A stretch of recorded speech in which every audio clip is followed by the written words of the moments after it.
नमस्कार प्रिय दर्शकों, हाजिर हूँ आज ज्योतिष शास्त्र में बनने वाला एक विघात नामक योग लेकर। यह योग जिस भी जातक की कुंडली में बने, ऐसा जातक समझिए कि अपने परिवार वालों को नुकसान या परेशानी किसी न किसी तरह से अवश्य देता है। सूत्र में तो इतना तक लिखा है कि ऐसा जातक अपने माता पिता स्त्री पुत्र का भी नाश करने तक सामर्थ्य रखता है, और उसके गुस्सा आने पर कोई भी उसके सामने आ जाए वह उसको उसके प्राणों तक हर लेता है।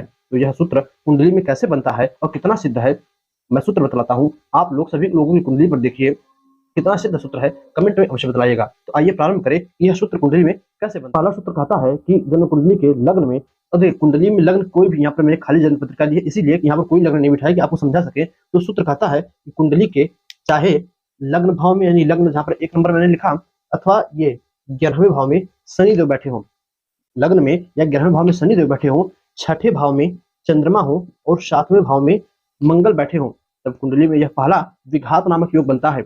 यह सूत्र कहता है कि जिस भी जातक की कुंडली में ऐसा योग बने, लग्न में अथवा 11वें भाव में शनि देव, छठे में चंद्रमा और 7वें में मंगल बैठे हों, तो ऐसा जातक अपने माता पिता को जीवन काल में अनेकों बार नुकसान हानि पहुंचाता है। नुकसान हानि पहुंचाता है। अब देखिए वह नुकसान किसी भी प्रकार से हो सकता है।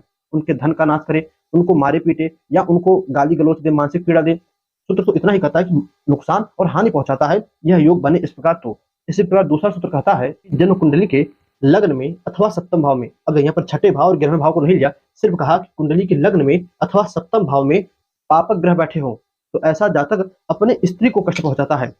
यही बात अगर किसी स्त्री की कुंडली में देखी जाए, उल्टा उसके पति के लिए कर दीजिए। स्त्रियों की कुंडली में लग्न में और सप्तम भाव में पापक ग्रह बैठे हों, तो देखिए लग्न और सप्तम भाव को जोड़ा गया तो गृहस्थ लाइफ में कोई ना कोई परेशानी अवश्य मिलेगी।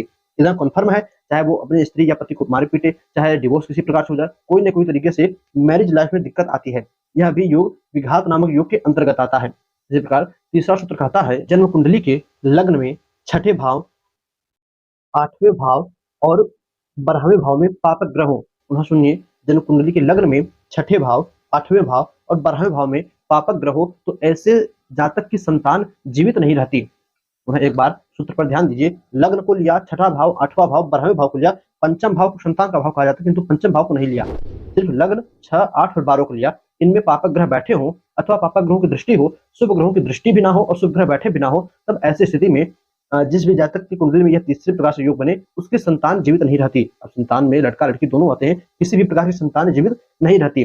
तो यह विघात नामक योग के अंतर्गत तीसरा योग आता है। दर्शकों, यह 3 योग थे जो कि विघात नामक योग के अंतर्गत आते हैं, जिससे माता पिता, स्त्री और संतान को कष्ट मिलता है। आप कुंडली देखिए, यह योग आपको पता था कि नहीं, कमेंट में अवश्य बताइएगा। और यह योग यदि किसी जातक की कुंडली में बन रहे हैं तो कितना प्रतिशत अपना सही रिजल्ट दे रहे हैं, कितना उसके जीवन में जातक के इन सब चीजों की घटनाएं घट रही हैं, वह भी कमेंट में बताइएगा।